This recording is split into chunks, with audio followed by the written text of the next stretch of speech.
guys, welcome to my YouTube channel, Glow and Grow, a platform that helps you to glow and grow. Welcome to this beginner-friendly series of introduction to the C programming language. మీరు ఎప్పుడైనా ఇలాంటి symbols అన్ని చూసి confuse అయ్యారా? అయితే don't worry, ఈ video అయ్యేసరికి మీకు ఈ సింబల్స్ అనేది అంటే ఏంటి, అసలు ఎక్కడ వాడతాము అని చెప్పి మీకు కంప్లీట్ ఐడియా వస్తుంది. అండ్ సి ప్రోగ్రామింగ్ని లైన్ బై లైన్ అర్థం చేసుకోగలరు. So hi everyone, welcome to my channel Glow and Grow, a platform that helps you to glow and grow. So last వీడియోలో మనము హిస్టరీ ఆఫ్ సి ప్రోగ్రామింగ్ని, అసలు why is C still important అనేసి నేర్చుకున్నాము. So ఈ వీడియోలో మనము యాక్చువల్ కోడింగ్ స్టార్ట్ చేయబోతున్నాం. So structure of C. So video start చేయముందు మీరు రెడీ అయితే కమెంట్లో రెడీ అని టైప్ చేయండి. సో ఫస్ట్ టైం కోడింగ్ చేసే వాళ్ళైతే మీ ఫస్ట్ స్టెప్ ఈ వీడియోలో అవబోతుంది. So let's see. So every C program almost same structure follow అవుతుందండి. మనం ఇప్పుడు చూడబోయే structure. So C programming structure అనేది అసలు చాలా సింపుల్ టాపిక్ అండి. మీరు ఖచ్చితంగా ఈ వీడియో అయిపోయేలోపు నేర్చుకుంటారు. So let me say in simpler way. First వచ్చేసి డాక్యుమెంటేషన్ సెక్షన్. సెకండ్ వచ్చేసి హెడర్ ఫైల్స్, ఆర్ఎల్స్ దీన్ని లింకేజ్ సెక్షన్ అని కూడా అంటారు. థర్డ్ వన్ వచ్చేసి definition section.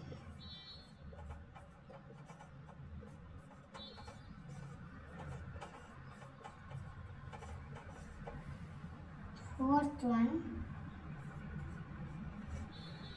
Global declaration section. Fifth one main function.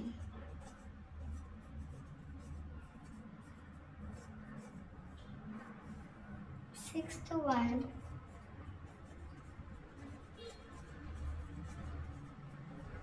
statements, and seventh one written statements. ఏంటి ఇన్ని ఉన్నాయని కన్ఫ్యూజ్ అవ్వకండి, టెన్షన్ పడకండి. It's really simple. అండ్ మీరు అర్థం చేసుకుంటే దీనికి మించిన ఈజీ టాపిక్ ఇంకోటి ఉండదు. సో లెట్స్ సీ డీప్గా ఇన్. సో ఇక్కడ ఇంకొక స్ట్రక్చర్ పార్ట్ కూడా ఉంది, దట్ ఈస్ సబ్ ప్రోగ్రామ్, లేదా దీన్ని మాడ్యులర్ సెక్షన్ కూడా అంటారు. సో ఇది as basic 8 parts and complete 8 C programming structure మొత్తం ఇందులోనే ఉంది. సో దీన్ని బ్రీఫ్గా ఎక్స్ప్లెయిన్ చేస్తాను, ఒక్కసారి జాగ్రత్తగా వినండి. So first documentation section. So documentation సెక్షన్లో this section consist the description of the program, name of the program, creation of the date and time of the program, input and output of the program etcetera. So ఈ సెక్షన్లో అసలు మెయిన్గా documentation సెక్షన్కి use అయ్యేది కామెంట్స్లో రాస్తాం. Documentation section is nothing but ఆ ప్రోగ్రామ్కి సంబంధించిన డిస్క్రిప్షన్ని మనము రాయడమే, కామెంట్స్లో రాస్తాం. సో ఇక్కడ మనకి కొత్త టెర్మినాలజీ అనేది వచ్చింది, కామెంట్స్. అసలు కామెంట్స్ అంటే ఏంటి? Comments are nothing but these are the statements written in the program where the compiler doesn't execute or read with written in these comments అన్నమాట.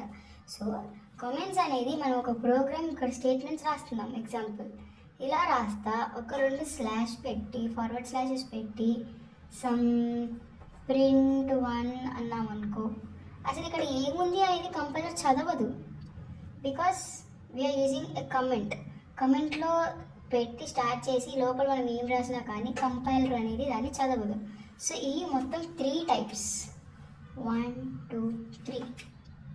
సో ఫార్వర్డ్ స్లాష్ పెట్టి we can write a comment, single slash ఒక 2 lines comment రాయాలంటే sorry only 2 types అండి C ప్రోగ్రామింగ్లో. I'm sorry.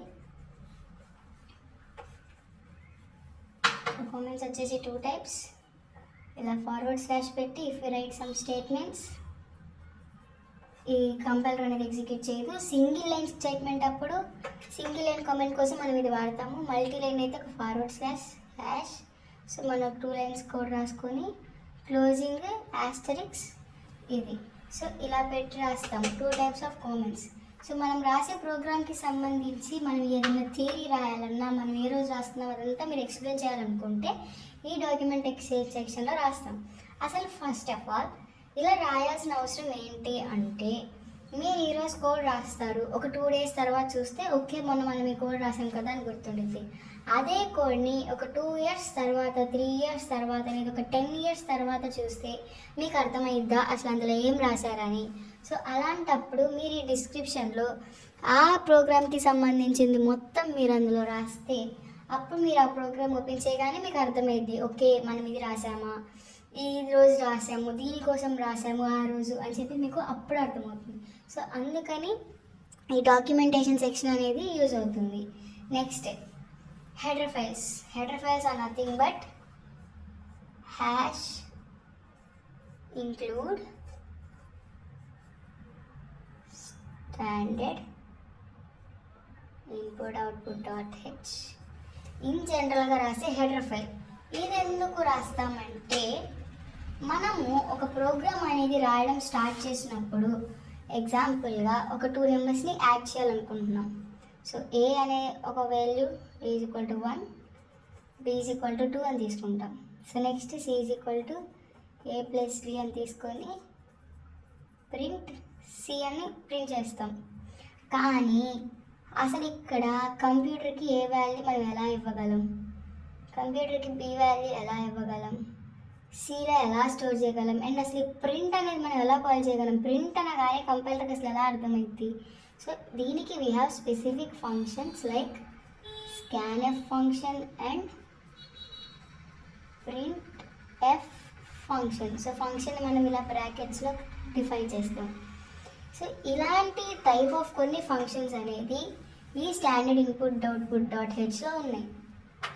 ఇలాంటి వాడినప్పుడు we should add this header file. ఈ header file పెట్టడం వల్ల మనం ఈ ఫంక్షన్స్ని యూజ్ చేసుకుంటే కంపైలర్ అనేది ఎగ్జిక్యూట్ చేస్తుంది. ఈ ఫంక్షన్స్ అన్నీ ఈ హెడర్ ఫైల్లో స్టోర్ అయి ఉంటాయి. సో ఇలాంటివి 2 కాదు, మనకి ఇలాంటివి చాలా ఫంక్షన్స్ ఉంటాయి. అలాంటి ఫంక్షన్స్ అన్నీ ఈ హెడర్ ఫైల్లో స్టోర్ అయి ఉంటాయి.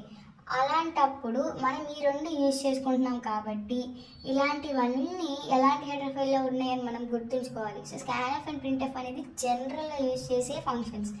ఇవి జనరల్గా యూజ్ చేసేవి ఈ స్టాండర్డ్ ఇన్పుట్ డాట్ హెచ్లో ఉంటాయి. సో అందుకని we need to use this header files in order to use a functions return in our main function. Next వచ్చేసి డెఫినేషన్ సెక్షన్. ఇది జనరల్గా సైజ్ డిక్లరేషన్ కోసం వాడతాము, బట్ ఇదే అంత ఇంపార్టెంట్ కాదు. ఓకే, నెక్స్ట్ వచ్చేసి global declaration. So global declaration చెప్పే ముందు let me tell regarding the main function.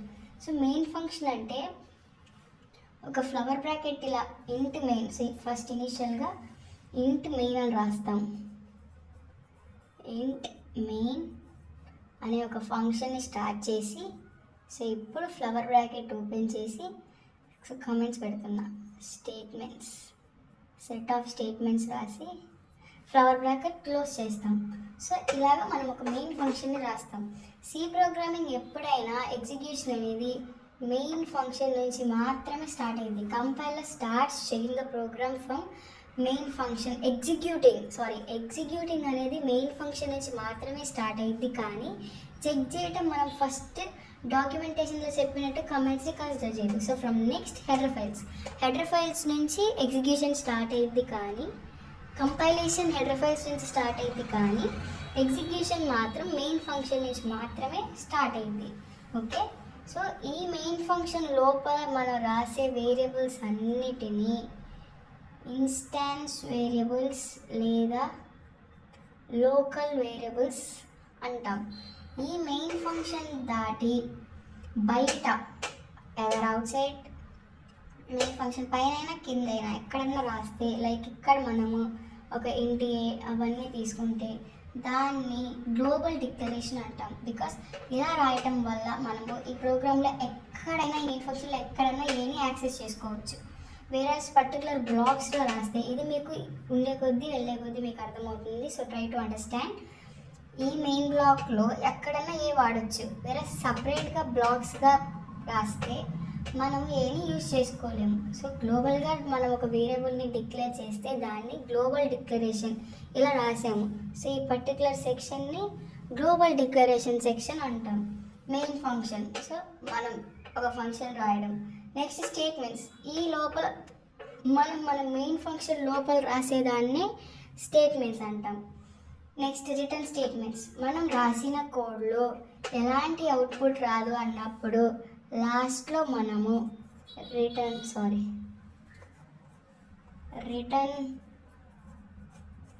0 అని పెడితే అట్ లాస్ట్ ఎగ్జిక్యూషన్కి ఏం వాల్యూ రాకపోతే మనకి 0 అనే వాల్యూ వస్తుంది. సో అలాంటి సిచ్యువేషన్ కోసం మనము రిటర్న్ వాల్యూ రాస్తాం.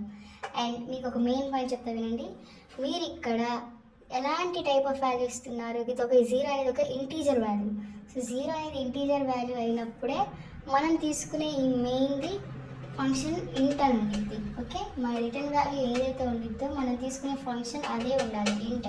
బికాస్ మనం తీసుకునే ఈ బ్లాక్ మొత్తంలో మనకి అవుట్పుట్ ఎలాంటిది వస్తుంది అనేది ఇది. Okay, irrespective of the codes in between you're writing. Okay, return 0. Next sub program అంటే ఒక ప్రాబ్లమ్ని breaking down into different parts అనమాట. ఓకే, ఫర్ ఎగ్జాంపుల్ చెప్పాలంటే మనం ఇక్కడ హ్యాష్ ఇంక్లూడ్ స్టాండర్డ్ ఇన్పుట్ తీసుకున్నాం. ఇక్కడ మనము మెయిన్ ఫంక్షన్ అనేది స్టార్ట్ చేస్తున్నాం. ఓకే, సారీ, ఇంట్ మెయిన్ అనేది స్టార్ట్ చేసాం కదా. ఈ లోపల మనము ఇక్కడ నుంచి ఒక ప్రోగ్రామ్ అనేది స్టార్ట్ చేసి క్లోజ్ చేసాం. మళ్ళీ ఇంకో ప్రోగ్రామ్ అనేది స్టార్ట్ చేసి క్లోజ్ చేసాం. ఇలాగ సపరేట్గా ఎందుకు రాస్తారంటే ప్రోగ్రామ్ అనేది రీడబుల్గా అండర్స్టాండ్ అవ్వడానికి. ఓకే, ఈ పర్టికులర్ బ్లాక్లో మనము ఈ పర్టికులర్ ఆపరేషన్ని పర్ఫామ్ చేసాం, ఈ బ్లాక్లో ఇది వాడారు అని అలా తెలియడానికి మనము డిఫరెంట్ బ్లాక్స్గా మనం రాస్తామన్నమాట. ఓకే, ఇలా రాసే వాటిని సబ్ ప్రోగ్రామ్ అంటారు. ఇది మొత్తం ఒక ప్రోగ్రామ్. అందులో మనం ఒక పార్ట్, ఇది ఒక పార్ట్గా ఈ program within these curly braces ఈ మెయిన్ ఫంక్షన్ లోపలే రాయాలి. మెయిన్ ఫంక్షన్ దాటి మనము ఇలాంటి ఒక బ్లాక్ రాస్తున్నామంటే ఈ బ్లాక్కి మనం ఒక నేమ్ అనేది ఇస్తాము. సో ఆ నేమ్ని మనము మెయిన్ ఫంక్షన్ లోపల కాల్ చేయాలి. మెయిన్ ఫంక్షన్ లోపల కాల్ చేస్తేనే ఈ బయట ఉన్న బ్లాక్ ఎగ్జిక్యూట్ అయ్యింది. ఓకే, సో ఎగ్జిక్యూషన్ ఎప్పుడు చెప్పాను కదా, మెయిన్ ఫంక్షన్ నుంచి స్టార్ట్ అయ్యి మెయిన్ ఫంక్షన్ క్లోజ్ అయ్యే టైంకి ఎండ్ అయిపోతుంది. మన మెయిన్ ఫంక్షన్ బయట ఒక ప్రోగ్రామ్ మెయిన్ ఫంక్షన్కి బయట ఒక ప్రోగ్రామ్ రాసామంటే ఈ పర్టికులర్ బ్లాక్ ఒక నేమ్ ఉండిద్ది. ఆ నేమ్ని మనము మెయిన్ ఫంక్షన్లో కాల్ చేయాలి. కాల్ చేసినప్పుడు మాత్రమే ఇప్పుడు ఫస్ట్ లైన్ ఎగ్జిక్యూట్ అయింది, next line, third line. So ఇక్కడితో ఆ పర్టికులర్ బ్లాక్ ఎండ్ అయిపోయింది, బయటకు వచ్చేసింది ఎగ్జిక్యూషన్ కంపైలర్. నెక్స్ట్ ఇంకో బ్లాక్ ఓపెన్ అయింది.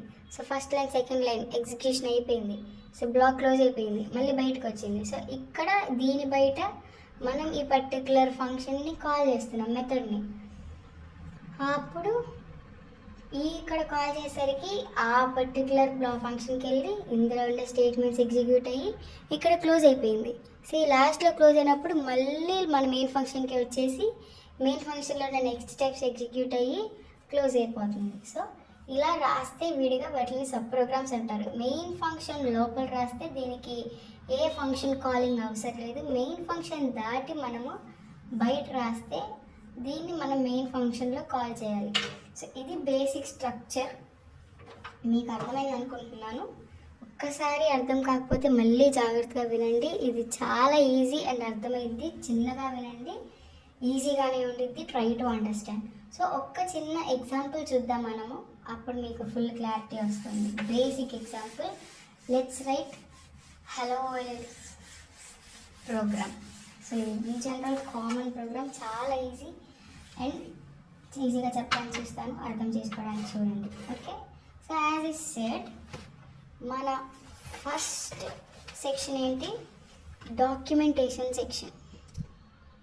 ఓకే, డాక్యుమెంటేషన్ సెక్షన్ అంటే కామెంట్స్లో రాసేది. I said so let me write with single comments. Printing hello world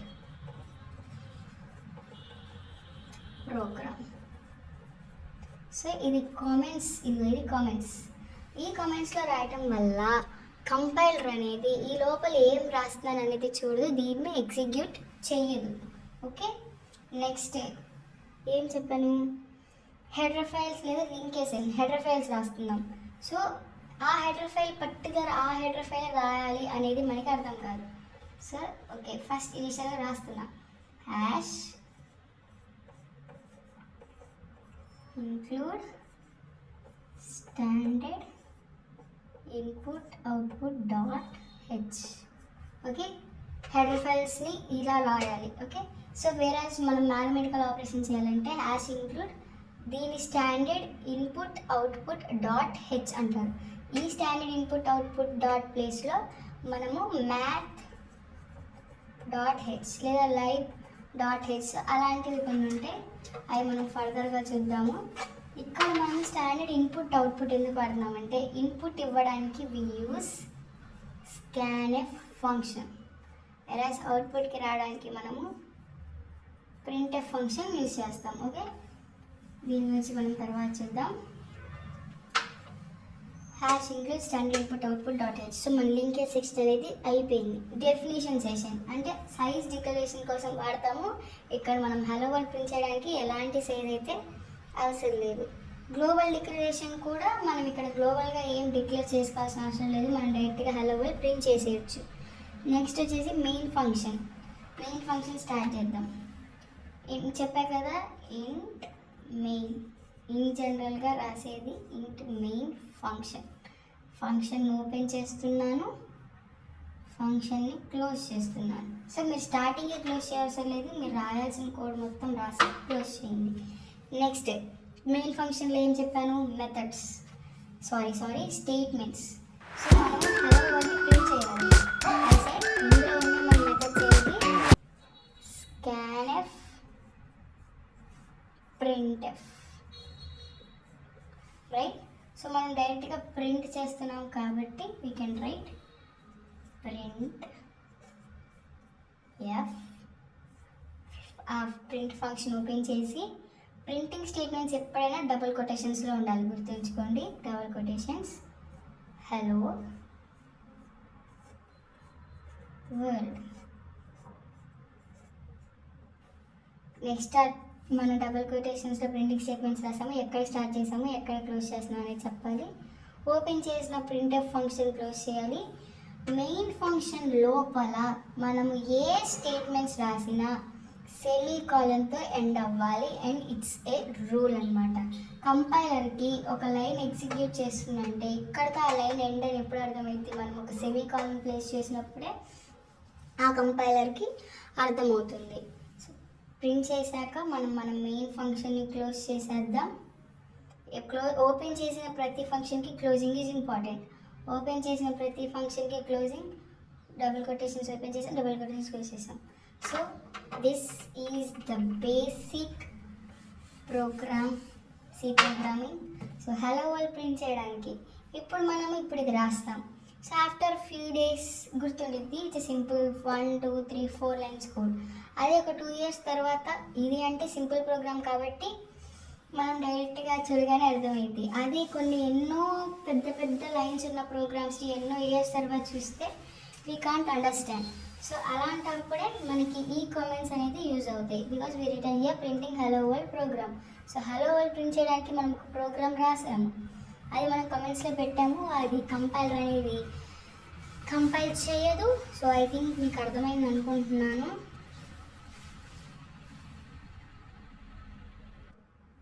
so ఒక్కసారి బ్రీఫ్గా మొత్తం చెప్తాను. ఫస్ట్ హెడర్ ఫైల్స్లో hash include standard input output dot H use చేస్తాం కదా. సో ఇందులో input output related functions use చేస్తారు. లైక్ ఈ ప్రింట్ఎఫ్ అండ్ స్కాన్ఎఫ్. ఈ ఫంక్షన్స్ వర్క్ అవ్వాలంటే స్టాండర్డ్ ఇన్పుట్ డాట్ హెచ్ అనేది మ్యాండేటరీ. నెక్స్ట్ మెయిన్ ఫంక్షన్ అనేది ప్రోగ్రామ్కి ఇంపార్టెంట్ పార్ట్ అనమాట. ప్రోగ్రామ్ ఎగ్జిక్యూషన్ స్టార్ట్ అయ్యే ప్లేస్. అండ్ కంప్యూటర్ ఎప్పుడు సి ప్రోగ్రామ్ రన్ చేసినా మెయిన్ ఫంక్షన్ నుంచి స్టార్ట్ చేస్తుంది. సో మెయిన్ ఫంక్షన్ లేనిదే సి ప్రోగ్రామింగ్ అనేది రన్ అవ్వదు. కర్లీ బ్రేసెస్ అనేది మనం ప్రోగ్రామ్ స్టార్ట్ చేసేటప్పుడు రాస్తాము, బయట అయిపోగానే క్లోజ్ చేస్తాం. సో కంప్యూటర్ ఈ బ్రేసెస్ లోపలనే ఎగ్జిక్యూట్ చేసేది. నెక్స్ట్ వచ్చేసి స్టేట్మెంట్స్. మనం స్టేట్మెంట్స్ ఎక్కడ రాసాము, ఈ కర్లీ బ్రేసెస్ లోపల రాసాము స్టేట్మెంట్స్. నెక్స్ట్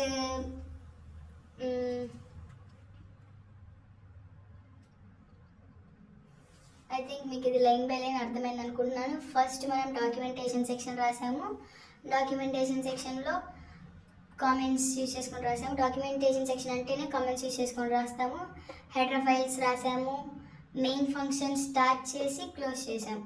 సో మనం ఇక్కడ యూజ్ చేసుకునే ప్రింట్ఎఫ్ ఫంక్షన్ అనేది కంపైల్ చేసేటప్పుడు ఇది డైరెక్ట్గా కంపైల్ చేయదు. సి కంపైలర్ అనేది స్టాండర్డ్ ఇన్పుట్ డాట్ హెచ్ అనేది మనం ఇన్సర్ట్ చేసుకున్నాం కాబట్టి ఈ ప్రింట్ఎఫ్ ఫంక్షన్ అనేది మనం యూజ్ చేసుకోగలుగుతున్నాం. సో అప్పుడు ఎగ్జిక్యూట్ అవుతుంది. సో మీరు ఇప్పుడు కన్ఫ్యూజ్ అయినా, కంప్లీట్గా అర్థం కాకపోయినా ఇట్స్ కంప్లీట్లీ నార్మల్. ప్రోగ్రామింగ్ అంటే ఒక లాంగ్వేజ్ నేర్చుకోవడం కాదు, ప్రాక్టీస్ చేసి క్లారిటీ తెచ్చుకోవడం. సో ఒకసారి మనం ఈ ప్రోగ్రామింగ్ అనేది కోడ్ బ్లాక్స్లో వాటిల్లో డిఫరెంట్ ప్లాట్ఫామ్స్లో మనం సి ప్రోగ్రామింగ్ అనేది చేయొచ్చు. కానీ మీరు స్టార్టింగ్ స్టేజ్లో ఉంటే ఫస్ట్ మీరు ఈ స్ట్రక్చర్ ఆఫ్ ప్రోగ్రామింగ్లో నేను ముందు చెప్పిన ఆ 8 పాయింట్స్ని ఒకసారి నోట్స్లో రాయండి. మీరు ఒక నోట్స్ పెట్టుకొని ఆల్టర్నేట్ డేస్లో ఒక ఎవ్రీ న్యూ పార్ట్ అనేది వచ్చిందని చెప్పారు కదా. సో మీరు ఒక నోట్స్ పెట్టుకొని ఈరోజు విన్న వీడియోకి ఒక నోట్స్ పెట్టుకొని లైన్ టు లైన్ ఆ నోట్స్ రాసుకోండి. ఈరోజు రేపట్లో ఆ నోట్స్ కంప్లీట్ అయ్యేలా చూడండి. నెక్స్ట్ వీడియో వచ్చేసరికి మీరు ప్రీవియస్ వీడియో గురించి మీకు కంప్లీట్ ఐడియా అండ్ ఒక నాలెడ్జ్ అనేది ఉండాలి. సో దట్ నెక్స్ట్ వీడియో అనేది మీకు అర్థమైతే నెక్స్ట్ దాన్ని కూడా ఒక నోట్స్ పెట్టుకోండి. ఎవ్రీ పార్ట్ టాపిక్ హెడ్డింగ్తో మీరు దానికి సంబంధించిన నోట్స్ మొత్తం రాసుకోండి. అండ్ టుడేస్ ప్రాక్టీస్ ఒక క్వశ్చన్ చెప్తాను. సో హలో వరల్డ్ ప్రోగ్రామ్ని నోట్బుక్లో అయితే కాపీ చేయండి. అండ్ సింటాక్స్ని ఇందాక నేను చెప్పాను కదా 8 పాయింట్స్ చెప్పి నెక్స్ట్ పక్కన ఎక్స్ప్లెనేషన్ ఇచ్చాను కదా, దాన్ని సింటాక్స్ అంటారు.